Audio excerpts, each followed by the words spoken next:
이 시간 생각할 하나님 말씀은 신약성경 디모데전서 4장 11절에서 16절 말씀입니다.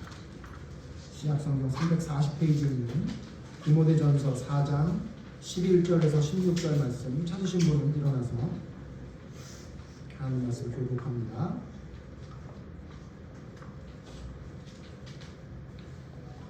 디모데전서 4장 11절 너는 이것들을 명하고 가르치라. 누구든지 내 은사함을 없이 여기지 못하고 오직 말과 진실과 사랑과 믿음과 전절에 있어서 믿는 자에게 본이 되어 내가 이럴 때까지 읽는 것과 권하는 것과 가르치는 것에 전념하라. 내 속에 있는 은사 곧 장로회에서 약속받을 때에 예언을 통하여 받은 것을 가볍게 여기지 말라. 이 모든 일에 전심전력하여 너의 성숙함을 모든 사람에게 나타나게 하라. 내가 내 자신과 가르침을 살펴 이 일을 계속하라. 이것을 행함으로 내 자신과 너에게 듣는 자를 구원하리라. 아멘. 자리 앉으십시오. 2023년 마지막 주일 예배 어떤 말씀을 전할까 생각하다가 우리가 잘 알고 있는 주간 말씀이긴 하지만 이 말씀을 통해 다시 한번 믿음에 대해 성숙한 믿음에 대해서 생각해 보려고 오늘 본문 말씀을 잡았습니다. 제목은 성숙함을 나타나게 하라 라는 제목입니다. 사실은 길어서 제가 좀 줄였는데 정확한 제목은 너의 성숙함을 모든 사람에게 나타나게 하라. 4장 15절에 있는 말씀 그대로입니다. 여러분, 믿음은 어떤 특징을 갖고 있는지 우리는 잘 알고 있습니다. 그 중에 중요한 특징 두 가지를 오늘 성경에서 또 다시 알게 되는 것은 하나, 믿음은 성숙해야 됩니다. 성숙하지 않으면 믿음이 아닙니다. 여기 성숙해야 한다는 이 말씀을 예전 번역 성경에서는 너의 진보를 모든 사람에게 나타나게 하라 이렇게 기록되어 있습니다. 똑같은 뜻이죠. 그러니까 무슨 얘기죠? 점점 자라야 됩니다.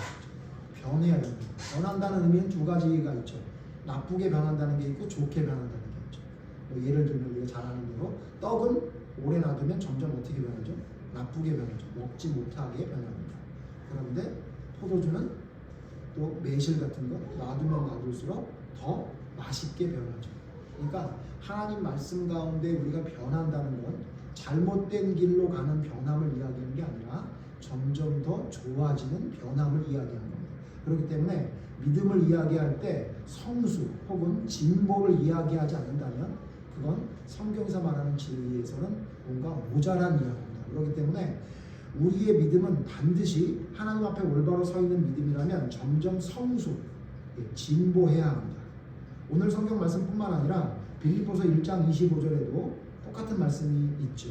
진보라는 단어가 사용되어 있죠. 찾아볼까요? 잘 아는 말씀이지만 빌립보서 1장 25절에 보면 빌립보서 1장 25절 다 같이 읽겠습니다. 빌립보서 1장 25절 내가 살 것과 너희 믿음의 진보와 기쁨을 위하여 너희 무리와 함께 거할 것을 확실히 아노니. 사도 바울은 자기는 죽는 게 더 좋대요. 빨리 죽었으면 좋겠다는 식으로 이야기했죠. 빌립보서 1장에서. 그러나 내가 너희와 함께 있는 것이 유익인 것은 내가 너희와 함께 있으면 너희 믿음의 진보가 기쁨이 일어날 거다. 그러니까 무슨 얘기냐면 믿음은 점점 자라나게 될 거다. 사도 바울을 통해서 전달되어지는 복음을 통해 빌립보에 있는 교인들이 믿음이 점점 진보, 자라나게 된다라고 표현하고 있어요. 그렇기 때문에 믿음은 자라나는 겁니다. 해석에 논란이 있다고 하지만 로마서 1장 17절에 보면 오직 의인은 믿음으로 말미암아 살리라라는 함과 같다라고 말씀하시면서 믿음으로 믿음에 이르게 하나니 이렇게 얘기했어요. 믿음으로 로마서 1장 17절에 보면 믿음으로 믿음에 이르게 하나니 이거를 해석하는 사람은 믿음이 전부라는 얘기를 위해서 믿음을 강조한 거다. 믿음 이렇게 두 번 그냥 반복한 것뿐이다라고 하지만 성경 자세히 보시면 그게 아니라 믿음은 성장하는 진보가 있음을 로마서 1장 17절에서도 우리에게 알려주고 있는 말씀이라고 보는 것이 더 성경적인 것 같습니다. 그러니까 처음에 믿었던 믿음보다는 점점 성장하는 믿음이 되어야 된다는 거죠. 그러므로 믿음은 성숙해야 됩니다. 그 다음에 두 번째 오늘 말씀을 통해 우리가 알 수 있는 게 뭐냐면 올바른 믿음은 나타나야 된다는 거죠. 우리 오늘 말씀 다시 한번 볼까요? 15절 다시 한번 보죠. 같이 읽죠. 시작. 이 모든 일에 전진전력하여 너희의 성숙함을 모든 사람에게 나타내게 하라. 예. 성숙함을 어떻게 하냐면 그 다음에 두 번째 나타내야 된다는 거죠. 나타나야 돼요. 이게 어떻게 나타나느냐? 어떻게 나타나는 것이 올바른 나타남이냐? 모든 사람에게 나타내야 돼요. 이거는 믿는 사람뿐만 아니라 믿지 않는 사람에게 너의 믿음이 나타내야 돼야 된다는 거죠. 그래서 로마서 12장 18절에는 너희가 화목할 때 어떤 사람하고 화목하래요? 할 수 있거든? 모든 사람과 더불어 화목하라고 했어요. 그러니까 진짜 믿음이라는 건 두 가지 특징이 있는데 성숙하고 모든 사람에게 나타나야 돼요. 이건 제가 예전에도 한번 말씀드렸고 자주 말씀드리죠. 그런데 성숙하고 발전해야 되는데 지금 요즘 믿음을 이야기하는 것들을 좀 보면 다는 아니지만 대부분의 믿음이 점점 과거형이 되고 있어요. 과거형. 그러니까 내가 옛날에 믿음이 좋았다. 내가 처음 믿을 때 모두 했다. 이렇게 말하지. 지금 현재의 나의 믿음이 옛날의 믿음에 비해서는 옛날의 믿음은 믿음이라고 말할 수도 없다. 이렇게 말하는 사람들을 많이 찾아볼 수 없어요. 그래서 과거 언제 내가 예수님을 만났을 때 혹은 내가 무슨 일을 할 때 그때 내 믿음이 정말 충만했다는 과거형으로 믿음을 생각한다면 그건 믿음을 잘못 알고 있는 거예요. 믿음은 반드시 현재 진행형이어야 하고 미래형이어야 하죠. 그리고 또 하나 지금 요즘 말하는 믿음을 보면 전부 은둔형이에요. 은둔형. 밖으로 나가잖아요. 아무도 그 사람이 믿음의 사람인지를 몰라요. 자, 그래서 우스갯소리로 요즘 믿음의 사람들은 전부 스파이라고 얘기하는데 아무도 몰라요. 직장에 있는 동료도 자기 내가 믿음의 사람인지는 아무도 몰라요. 그런 사람들이 요즘 너무 많죠. 그래서 마치 사람들에게 나의 믿음을 드러내는 것은 흉처럼 생각해요. 내가 믿음의 사람이라는 걸 나타내는 건 그건 사람들에게 피해를 준다 이렇게 생각하는 사람들이 요즘 많은 것 같아요. 그래서 될 수 있으면 믿지 않는 사람에게 부담을 주지 않는 선에서 내가 믿음 생활을 해야 되겠다는 생각을 갖고 있는데 전혀 틀린 말은 아니지만 그 말이 점점 사람들에게 뿌리를 내리게 되면서 어떤 일이 벌어지냐면 이처럼 제가 좀 전에 말한 것처럼 은둔형.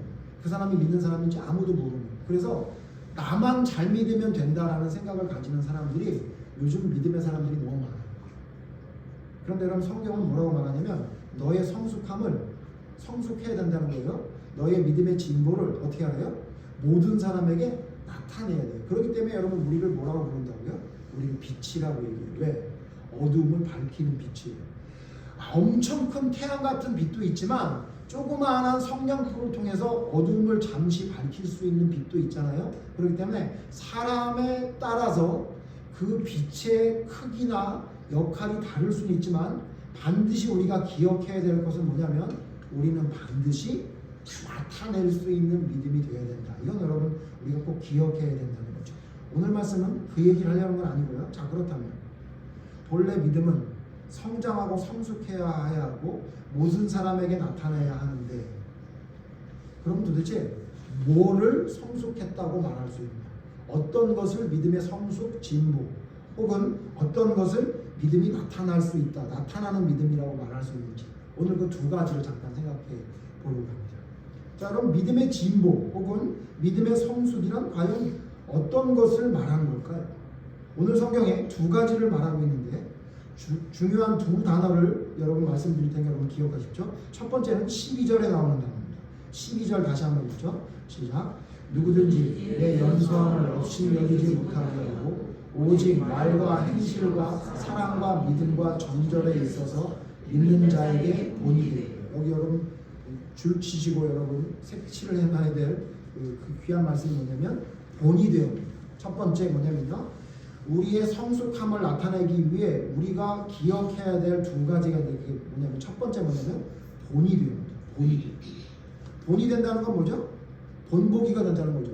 어떤 사람들에게 이렇게 하는 게 정석이다. 이렇게 하는 게 정상이다라는 아주 표본이 되는 것을 본이 된다고 이야기하죠. 그러면 어떤 것에 대해서 본이 되어야 됩니까? 어떤 부분에 대해서 사람들에게 본이 되어야 되죠?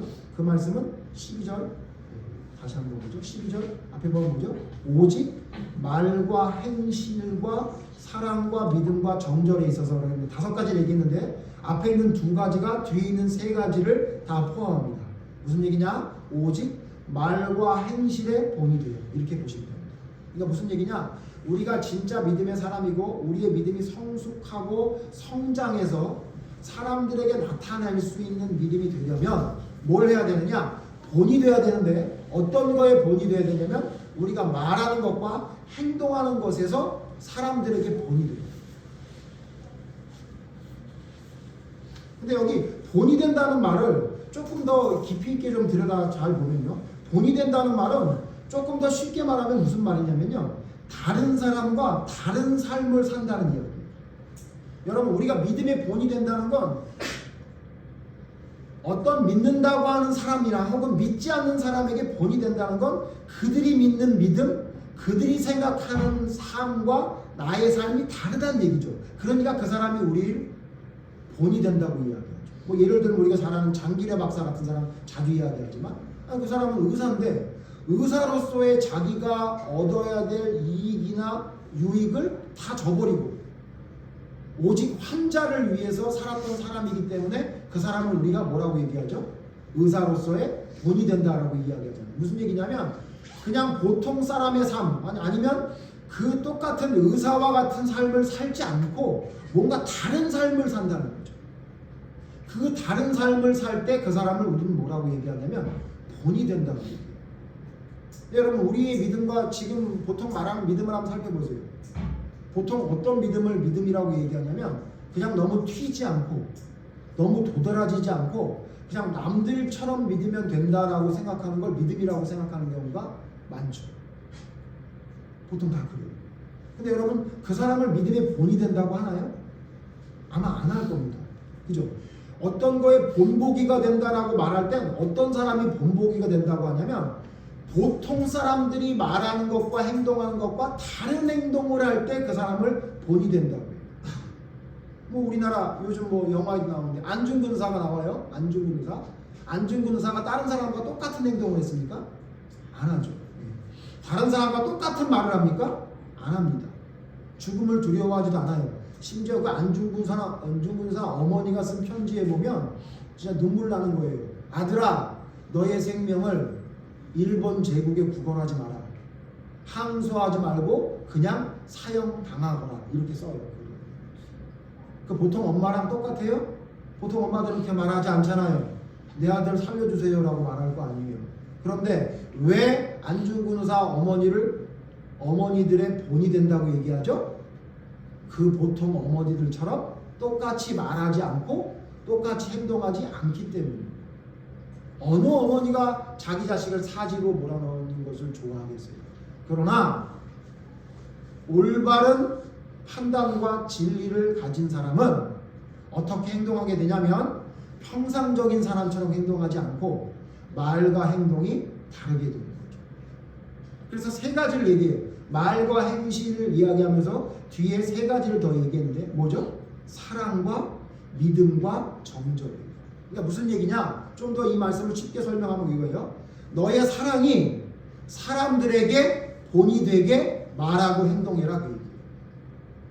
세상 사람들이 말하는 사랑이 아니라 진짜 하나님의 사랑을 네가 말하고 행동해라 그거예요. 다윗이 사울을 용서했던 것처럼 너도 그렇게 해라. 그렇게 말씀하고 있어요. 여러분 다윗이 대단한 일을 한 것이 3가지가 있죠. 제가 언제 한번 이 말씀을 가지고 설교한 적도 있는데 여러분 기억하시죠? 다윗은 3번 승리했다. 첫 번째 믿음으로 골리앗을 이기고, 2번째 소망을 가지고 죄를 이기고, 낙심에 빠지지 않고 누구처럼 자살하거나 그런 일을 하지 않고 소망을 가지고 회개함으로 죄를 이겼고, 3번째 뭐죠? 사랑으로 원수 사울을 이겼다. 이렇게 우리 성경을 통해 알 수 있잖아요. 이게 무슨 얘기예요? 남들과 다른 거예요. 남들과 달라. 도대체 원수, 자기를 끝까지 쫓아다녀서 죽이려고 하는 사울을 2번이나 죽일 수 있는 상황이 됐음에도 불구하고 그 죽이지 않고 그를 용서하고 사랑했던 그 사랑. 우리의 사랑은 그런 사랑이 돼야 되는 거예요. 우리의 사랑은. 근데 지금 믿음의 사람이 본이 되지 못하는 이유가 뭡니까? 사랑한다고 말하지만 그 사랑하는 말과 행동이 그냥 세상 사람들이나 그냥 별 볼 일 없는 믿음을 가진 어린아이와 같은 믿음의 사람과 똑같죠. 다르지 않아요. 여러분 어때요? 우리는 어때요? 우리는 다른 사람들이 말하는 사랑과 다른 사랑을 합니까? 아니면 다른 사람들이 말하는 사랑과 비슷한 사랑을 합니까? 그러니까 죽었다 깨어나도 보는 못 되는 거예요. 성경에서 말하는 너는 모든 사람에게 너의 성숙함을 나타내고 믿는 자에게 본이 되라 그러는데 우리가 왜 본이 못 되느냐? 남들이 하는 것 정도만 하려고 하니까. 남편을 사랑해도 남들이 하는 정도만 사랑하죠.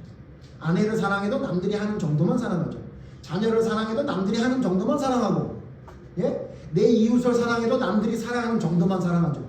그렇게 하니 죽었다 깨나도 여러분의 믿음을 보고 어떤 사람이 저게 진짜 믿음이구나, 저게 진짜 모범이 되는 하나님의 사랑이구나라고 생각할 수가 없는 거예요. 여러분 믿음이 진보하고 싶어요? 믿음이 성숙하고 싶어요? 성경에서 말하는 대로 우리의 믿음을 사람들에게 나타낼 수 있는 믿음이 되려고 여러분 애쓰고 있으세요? 그러면 뭘 해야 되는지 아십니까? 여러분의 사랑을 남들이 하는 사랑 정도로 하는 것에서 여러분이 빨리 벗어나야 됩니다. 그래야 가능합니다. 두 번째 뭘 말하고 있죠? 믿음 얘기입니다. 여러분의 믿음은 어때요? 여러분이 누군가를 믿어요? 아니면 예수님을 믿어요? 전체 다 말하는 거예요. 사람을 믿든 뭘 믿든 여러분 믿음이 어떤 믿음입니까? 다 믿어요? 아니죠. 의심하고 생각하고 믿는다고 해도 할 수 있는 것만 하고 마치 예수님의 손과 옆구리를 만져보기 전에는 내가 예수님이 부활했다고 믿을 수 없다고 의심했던 도마처럼 살지 않아요? 그러니 여러분의 믿음을 어떤 사람이 본보기가 된다고 생각하겠어요? 믿지 않는 사람이 여러분의 믿음을 보고 나는 이해할 수 없지만 쟤네들은 도대체 어떤 힘을 가지고 저렇게 믿는지 모르겠다고 여러분을 존중할 수 있는 믿음이 될 수 있겠냐고요. 의심할 때 의심하고, 예? 믿을 수 있는 것만 믿고 할 수 있는 것만 하고 골리앗이 앞에 있으면 무서워서 숨어서 그냥 진영에 숨어만 있고, 예? 돌멩이 들고 나갈 생각은 전혀 안 하고. 그러니 그 믿음을 어느 누가 모범이 될 수 있는 믿음이라고 말할 수 있겠어요.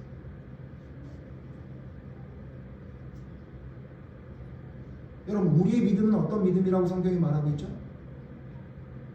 우리의 믿음은 세상을 이기는 믿음이에요. 요한일서 5장 4절에요. 하나님으로부터 난 자마다 뭘 이긴대요? 세상을 이긴대요.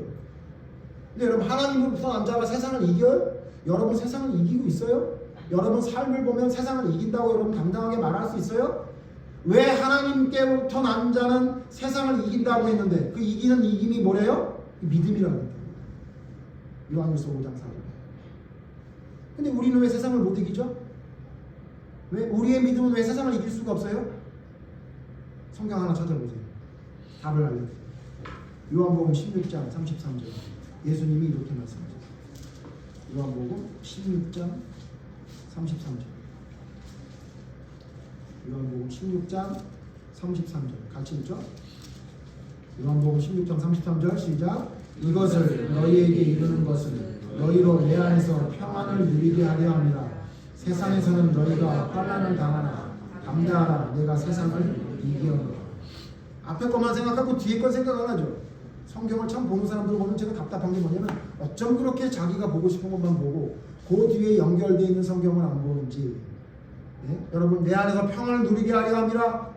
이것을 너희에게 이르는 것은 너희로 내 안에서 평안을 누리게 하려 함이라. 예수님 안에 있으면 우리는 평안을 누린다. 이렇게만 알고 있죠. 이 말씀을.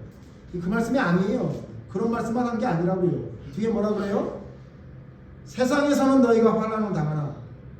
그러니까 예수님을 믿는다고 세상에서 환난을 당하지 않는다는 이야기를 하는 게 아니라고. 근데 우리는 예수님 안에서 평안을 누린다 그러면 예수님을 믿으면 막 대학도 잘 들어가고 막 하는 일도 잘 되고 그냥 다 풀린다 이렇게 생각하고 있잖아요. 예수님이 말하는 평안은 그런 평안이 아니에요. 무슨 평안이라고요? 세상에서는 너희가 환난을 당하나 어떻게 하래요? 담대하래요. 아니 환난을 당하는데 어떻게 담대해요? 쪼그라들고 위축되고 자신이 없고 환난을 당하면 보통 그렇게 되잖아요. 근데 예수님 뭐라 그래요? 담대하래요. 왜 그래요? 내가 세상을 이기었노라. 여러분 아까 요한일서 5장 4절에서 말한 하나님께로부터 난 자마다 세상을 이기는데 그 세상을 이기는 이김은 뭐냐? 믿음이라 이렇게 얘기했잖아요. 그 믿음이 뭐냐면 환난을 당해도 담대할 수 있는 믿음을 말하는 거예요. 환난을 당해도 담대할 수 있는 믿음 말이에요. 근데 우리는 믿음을 뭐라고 생각하냐면 예수님 믿어요. 그럼 그걸 믿음이라고 생각해요. 성경 자세히 보세요. 그런 걸 믿음이라고 말하는 성경이 정말 있는지. 예? 어린아이와 같이 처음 믿을 때 믿는 믿음을 믿음이라고 말하는 성경은 있어도 성경에서 말하는 믿음은 뭐냐면 세상을 이기는 믿음이에요. 그 세상을 이기는 믿음이 뭐라고요? 환난을 당해도 담대할 수 있는. 우리를 돌아보세요. 우리 환난을 당할 때 담대해요?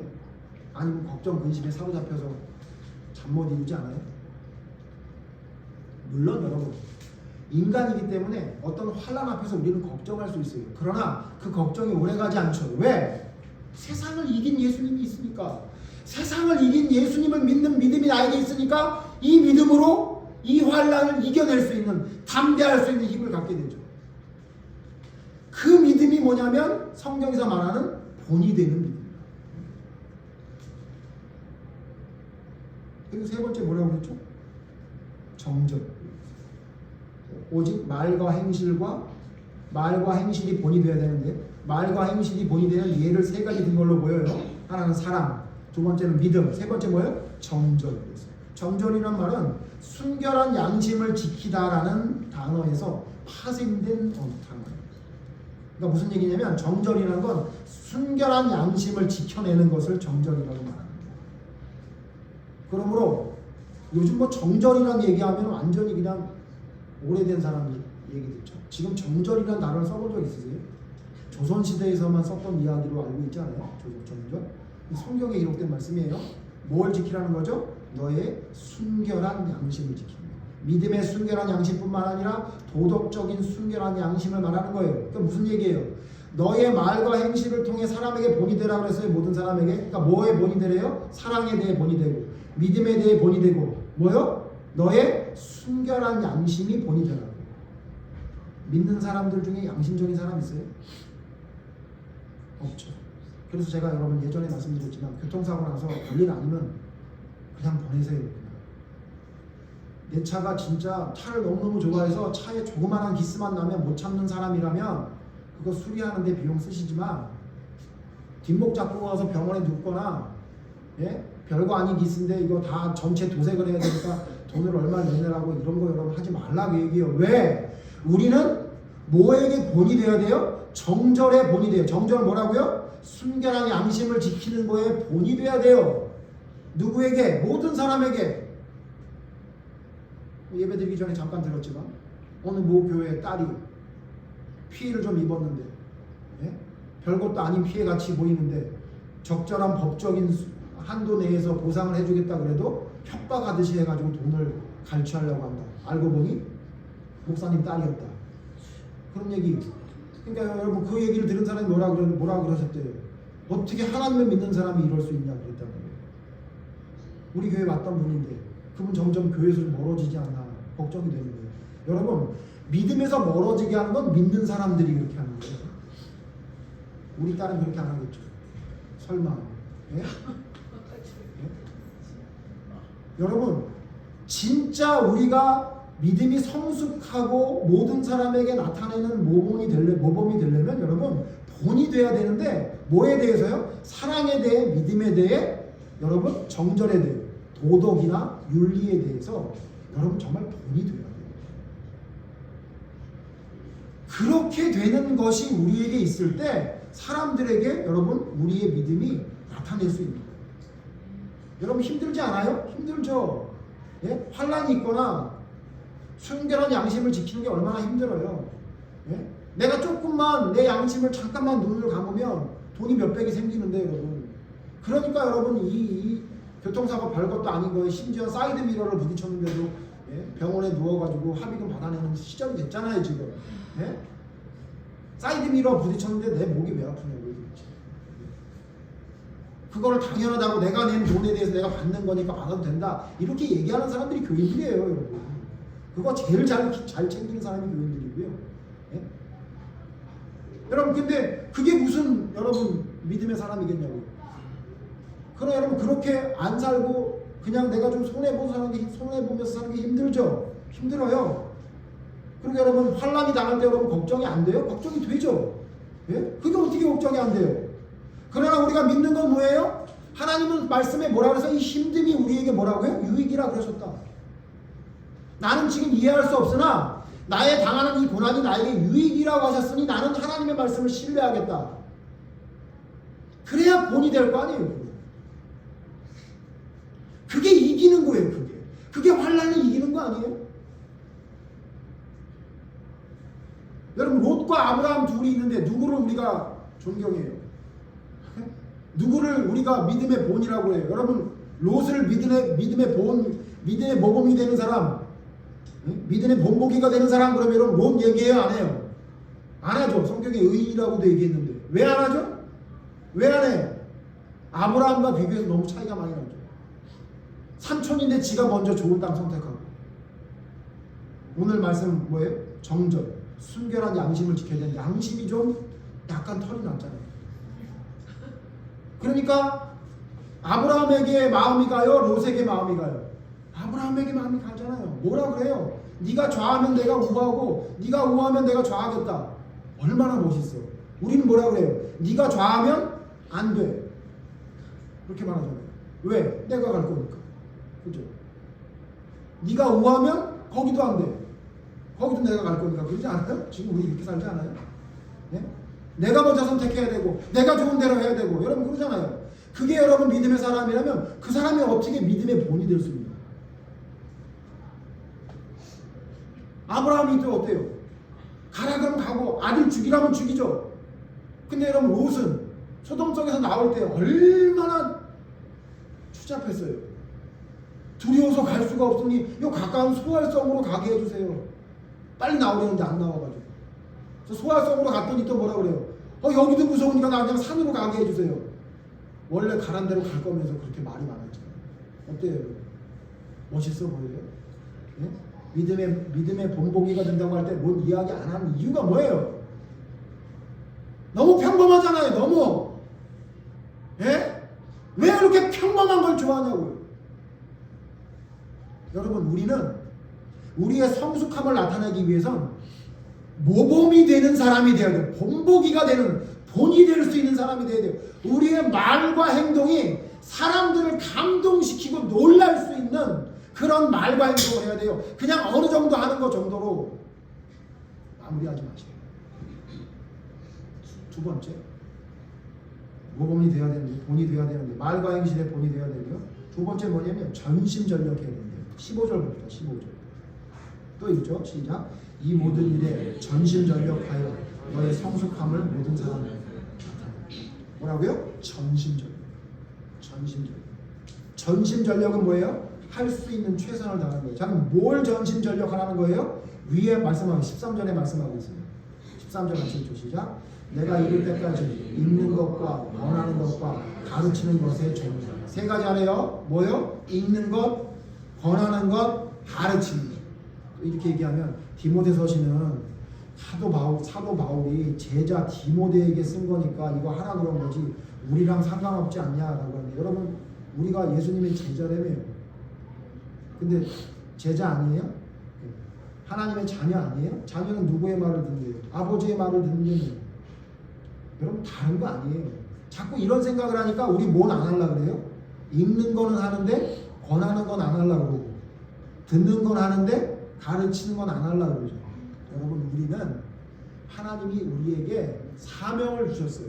뭘 주셨냐면요. 전심전력하래요. 뭐에 대해서? 하나님의 말씀을 읽는 거에 전심전력. 그리고 뭐예요? 여러분 읽어서 알게 되면 뭐 할 거예요? 나 혼자 구원받는 거에 쓰고 넘어가면 돼요? 안 돼요? 안 되잖아요. 그러니까 뭘 해야 돼요? 권해야 돼요. 자녀에게든 친구에게든 주변의 사람에게 진짜 믿음이 뭔지 권해야 돼요. 그리고요. 모르는 사람에게 가르쳐줘요. 너 아니야. 이게 올바른 것이야 라고 가르칠 수 있는 것을 우리에게 이거에 전심전력. 근데 우리는 뭐에 전심전력하죠? 먹는 거, 마시는 거, 차 사는 거, 집 사는 거, 성공하는 거, 이거에 전심전력하지 않아요? 잊으면 안 돼요. 하나님이 우리를 선택한 이유가 뭐라고요? 우리로 하여금 전도를 하기 위해서, 우리를 통해서 하나님의 복음이 전달되기 위해 사람을 선택했단 말이에요. 그러므로 우리는 읽는 것과 권하는 것과 가르치는 것에 전심전력해요. 그래야 우리의 믿음이 어떻게 돼요? 진보가 일어나요. 여러분, 우리 주일학교 선생님들 아시죠? 주일학교 아이들 분반 공부할 때 누가 제일 은혜를 많이 받아요? 누가 제일 교육을 많이 받아요? 선생님이라고요. 아이들이 아니에요. 제가 설교를 하면 할수록 누구에게 제일 유익이 되죠? 여러분에게? 아니에요. 저에게 제일 유익이 돼요. 착각도 하고, 제 설교를 듣다 보면 아주 창피해 죽겠어요. 루터를 막 사도 바울이라고 얘기하고 막 말도 실수도 많이 하고 엉망이죠. 그러면 저의 부족함도 보지만, 부족함도 볼 수 있지만, 가르치면서 준비하면서 제가 더 많이 배워요. 제가 더 많이 준비하게 돼요. 그러므로 여러분, 하나님의 말씀을 진짜 전한, 하나님의 믿음을 진짜 가진 성숙함을 나타내는 사람들은 뭐에 전념해야 되냐면, 하나님의 말씀을 읽고 공부할 뿐만 아니라 그걸 권면하고 가르치는 거에 전념해야 돼요. 그래야 우리의 믿음이 자랄 수 있는 거예요. 전심전력하지 않고 대충 해요. 대충. 그냥 대충 하는 게 우리의 몸에 익어버렸어요. 그냥 준 것만 하면은 그냥 욕은 안 먹는다 그래가지고, 말하는 거, 행동하는 걸 그냥 너무너무 조심하느라고. 자주 말씀드리지만 여러분, 예수님 앞에 제일 많이 실수했던 사람이 누구예요? 베드로라고요. 제일 많이 나섰던 사람이 누구예요? 좀 표현이 그렇지만 제일 많이 나댔던 사람이 누구예요? 베드로라고요. 제일 많이 창피를 당했던 사람이 누구예요? 베드로라고요. 근데 여러분 보세요. 베드로가 어떤 사도가 됐어요? 사도들 중에 으뜸이라고 불릴 수 있는 사람이 됐잖아요. 왜 그래요? 아무것도 시도하지 않고 가만히 있는 사람은요, 아무것도 이룰 수 없어요. 믿음은 회개를 각오하고 하나님의 말씀대로 순종하기에 시도하는 사람들에게 나타나요. 그래서 여러분, 부지런해야 돼요. 부지런하라는 말씀이 성경에 얼마나 많아요. 부지런해야 됩니다. 그러니까 부지런하고 최선을 다해야 돼요. 전심전력하라는 이야기는 부지런하라는 얘기예요. 로마서 12장 11절 부지런하고 게으르지 말라. 잠언에 부지런하는 얘기가 얼마나 많아요. 부지런한 사람이 하나님의 사람이에요. 그래서 제가 자주 말씀드리지만 게으른 그 사람들이 자주 하는 얘기가 뭐예요? 귀찮다. 귀찮다. 잠언 19장 24절에 뭐라 그런지 아세요? 그릇에 손을 넣어도 입으로 올리기를 괴로워하는 사람이에요.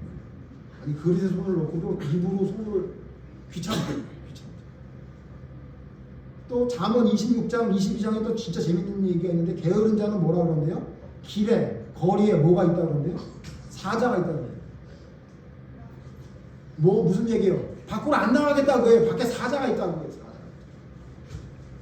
여러분, 믿음의 사람이 진짜 하나님의 사람임을 나타낼 수 있는 중요한 증거 중에 하나는 부지런한 거예요. 부지런한 거예요. 부지런. 가끔 저한테 그런 얘기를 하는 사람이 있어요. 제 아내도 그런 얘기를 하는데, 안 귀찮아? 왜 안 귀찮은 얘기를 하냐면, 저희 집이 지금은 이제 엘리베이터가 있는 집으로 와서 제가 얼마나 행복한지 몰라요.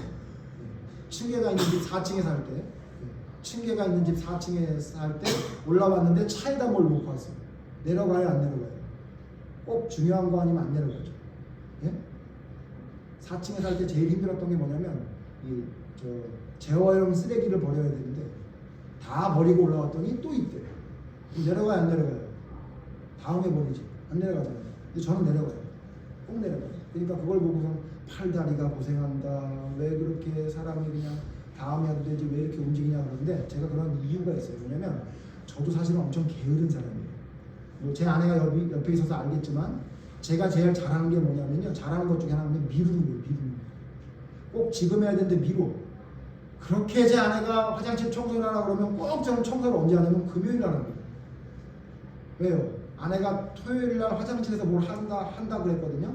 그러니까 나 들어가기 전에 거길 좀 깨끗하게 해놔 그러면, 알았어. 그 얘기를 월요일 날 들었는데 언제 하냐면 금요일 날 해요. 왜? 미루지 못할 만큼 미뤘다가 한다. 제가 원래 성격이 그래요. 굉장히 게을러요. 그걸 제가 잘 알기 때문에 내가 만약에 지금 4층에서 내려왔다 올라오는 것을 귀찮아하기 시작하면 난 한두 끝도 없이 게으르다. 그걸 내가 너무 잘 알아요. 그렇기 때문에 저는 무조건 이를 악물고 내려와요. 그렇게 하면 된다고. 그게. 여러분, 믿음의 사람이 게을러서는 안 돼요. 작은 것 하나부터 게을러서는 안 된다고. 그래서 여러분 귀찮은 게 없어야 돼요. 밖에 사자가 있다 그러지 말으라고요. 사자가 있으면 잡아야 될 거 아니에요. 밖에 사자가 있으면 내 아들이 나가다 물려주면 어떡하라고 그 집에서 누워있어요. 예? 내가 물리더라도 나가서 사자를 잡아야 될 거 아니에요. 쫓든지. 무슨 얘기예요? 게을러서 안 된다 그 얘기예요. 부지런해야 돼요. 부지런한 사람이 하나님의 사람이에요. 그리고 뭐예요? 여러분 또 뭐예요? 전진전력한다는 건 부지런한다는 것과 또 뭐라고요? 최선을 다하는. 우리가 잘 아는 누가복음 13장에 있는 포도원에 있는 무화과나무 비유 아시죠? 예? 여러분 포도원에 무화과나무가 한 그루가 있었는데 무화과나무가 열매를 안 맺어. 그러니까 포도원 주인이 뭐라 그래요? 야 그거 그냥 찍어버리라 그래요. 그랬더니 포도원 지기가 종이 뭐라 그래요? 잠깐만 한 해만 내게 기회를 주십시오. 내가 이 무화과나무를 위해 두루 파고 거름을 줘서 1년 동안 다시 한번 저 무화과나무 열매 맺도록 애쓰겠습니다. 무슨 얘기예요? 그냥 찍어버려도 되는데 성경 보면 재밌어요. 여기가 어디라고요? 포도원이래요. 포도원에 뭐가 있대요? 무화과나무가 있대요. 여러분 포도원인데 무화과나무가 하나 있어. 그거 찍어버려도 돼야 안 돼요? 되잖아요. 무화과 없어도 큰일 나는 거 아니니까. 무슨 얘기를 말하는 거예요? 거기 내용에 너희가 혹시 별거 아니라고 생각하는 것도 어떻게 하라는 거예요? 최선을 다하라는 이야기가 그 말씀에 담겨 있는 거예요. 예수님이 부지런했습니까? 게을렀습니까? 예수님이 부지런했다는 건 우리가 성경을 통해 너무 잘 알 수 있죠. 마가복음 1장 35절에 보면 예수님이 언제 기도하라고 하셨대요? 새벽 미명에 막 동틀 때 새벽에 나오셨대요. 더군다나 그렇게 기도하시는 걸 어떻게 하셨대요? 습관처럼 하셨대요. 예수님은 일찍 일어나서 기도부터 하셨던 분이에요. 기도 안 하셔도 되는 분이잖아요. 그래도 그분은 기도가 자기의 삶의 가장 중심에 있었고 일찍 일어나서 하셨대요. 그리고 여러분 이건 찾아보죠. 마가복음 1장 39절 예수님의 부지런함을 알 수 있는 마가복음 1장 39절에 보면 예수님이 얼마나 부지런했는지 알 수 있어요. 마가복음 1장 39절 같이 읽죠. 시작. 이에 온 갈릴리에 다니시니 그들을 여러 회당에서 전도하시고 또 온 귀신들을 내쫓으시더라. 온 갈릴리. 그러니까 어떻게 하냐면 그냥 다니는 게 아니라 온통 그냥 갈릴리 전체를 그냥 휘집고 다니시고. 예수님은 여러분 부지런했다. 근데 여러분 지금 믿음의 사람들이 이야기한 이야기 중에 제일 듣기 싫은 이야기가 뭐냐면 적당. 여러분 적당히는 믿음의 사람과 전혀 안 맞는 말이에요. 또 여러분 믿음의 사람이 제일 하지 말아야 될 게 뭐냐면 포기예요. 포기. 적당히는 부지런의 반대말이고 포기는 최선의 반대말이잖아요. 그러므로 여러분 우리의 믿음의 사람들은 부지런하고 최선을 다해야 돼요. 정리해 봅시다. 우리의 성숙함을 나타내야 돼요. 진짜 믿음이란 점점 진보하고 성장해야 되고 모든 사람에게 나타낼 수 있어야 돼요. 자, 그런 성숙함을 나타내는 믿음이 두 가지가 있는데 그게 뭐라고요? 그런 믿음을 뭐라고 말했는지 성경을 봤더니 두 가지를 말하고 있는데 하나는 뭐예요? 본보기가 될 정도, 본이 될 정도. 뭐에 대해서? 말과 행실에 대해서 본보기가 되어야 된다라고 이야기하고 있고 두 번째 뭐예요? 전심전력해야 된다. 뭐에 대해서요? 읽는 것에 대해, 권하는 것에 대해서, 가르치는 것에서 전심전력해야 된다라고 그렇게 말하고 있습니다. 자, 그러면 이제 결론 뭐냐면요. 그러면 이 성숙함을 나타내게 되는 본이 되고 전심전력하는 건 구체적으로 어떤 삶이냐, 구체적으로 어떻게 해야 되느냐에 대한 이야기가 남아있어요. 그 이야기는 송고영 씨님 말씀드리겠습니다. 우리가 도대체 어떻게 해야 본이 될 수 있고 어떻게 해야 전심전력하는 삶을 살아갈 수 있는지에 대해서 구체적으로 어떻게 돼야 되는지는 이따가 송봉이신님 때 말씀드릴 테니까 빠지지 마시고 송봉이신님 때 참석하시기 바랍니다. 정리하죠. 다시 한번 제가 또 다른 얘기가 좀 흐트러졌는데, 여러분 우리는 반드시 성장, 진보해야 됩니다. 성숙해야 됩니다. 그리고 우리는 나타내야 돼요. 자, 성숙하고 나타내려면 두 가지가 필요한데 뭐냐면, 하나는 본이 될 수 있는 사람이 되어야 된다는 생각을 가져야 돼요. 그냥 어느 정도 대충 하는 게 아니라 본보기가 될 수 있다는 생각을 가져야 돼요. 두 번째 뭐라고요? 전심전력해요. 말과 행실에 본이 되어야 되고, 말과 행실뿐만 아니라 우리가 읽는 것과 권하는 것과 가르치는 것에 전심전력, 부지런하고 최선을 다할 수 있는 사람이 되어야 돼요.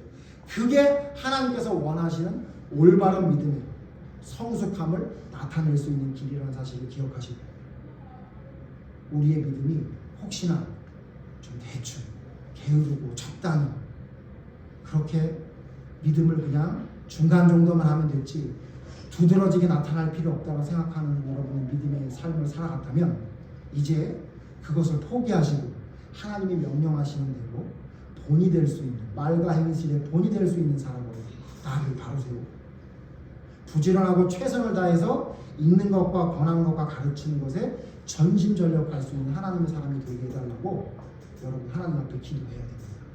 이 시간 오늘 말씀을 생각하면서, 하나님, 내가 왜 믿음의 생활을 한 지 오랜 시간이 지났지만 아직도 말과 행실에 본이 되지 못하는 삶을 살아가고 있습니까? 부지런하고 최선을 다하며 읽는 것과 권하는 것과 가르치는 것에 전심전력해야 될 텐데, 하나님, 나는 왜 이렇게 적당히 게으른 자의 모습을 탈피하지 못하고 이처럼 머물러 있습니까?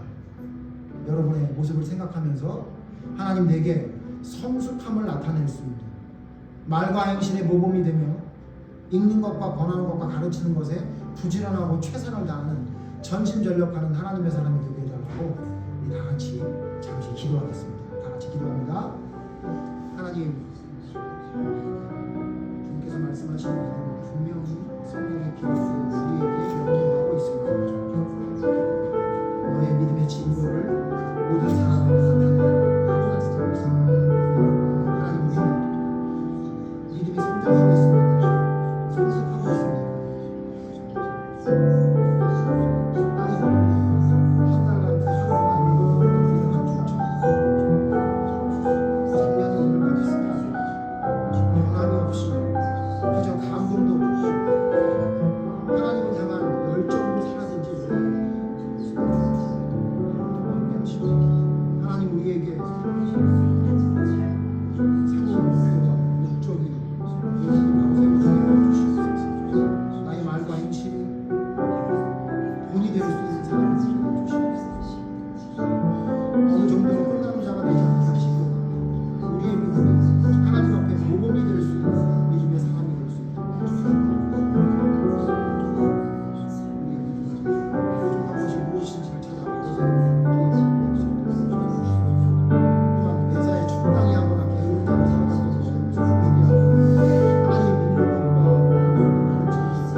하나님, 미련한 종이 되지 않게 하여 주시옵소서.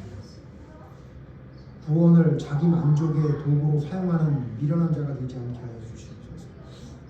구원의 감격은 우리로 하여금 말과 행실이 모범이 될 수 있는 사람으로 변하게 만들며, 또한 매사에 전심전력하며 주님의 사명을 감당하는 자로 변화된다는 사실, 기억하며 주님의 말씀에 순종하며 그 뜻대로 우리의 삶을 온전히 바로 세우는 자리가 될 수 있도록 인도하여 주시옵소서. 하나님, 그저 뜨뜻미지근한 신앙이 되지 않게 하여 주시옵소서. 차지도 않고 더욱지도 아니하니 너희를 내치리라 했던 주님의 진노의 말씀을 기억하며 주님 앞에 더욱더 열정적이며 열심으로 주님을 따르는 믿음의 사람이 될 수 있도록 인도하여 주시옵소서. 최선을 다하게 하시고 언제나 하나님 앞에 온전히 부지런함으로 사명 감당하는 자로 설 수 있기를 애쓰고 힘쓰는 자가 되게 하여 주시옵소서. 믿음의 감격이 나로 하여금 나태하게 만들지 않게 하시고 더욱더 표대를 향해 달려가는 믿음의 사람으로 설 수 있는 온전한 믿음이 될 수 있도록 인도해 주셔서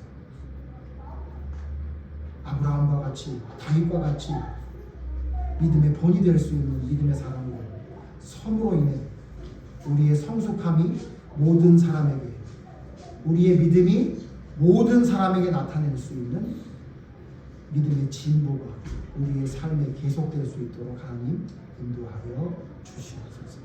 예수님 이름으로 기도드립니다.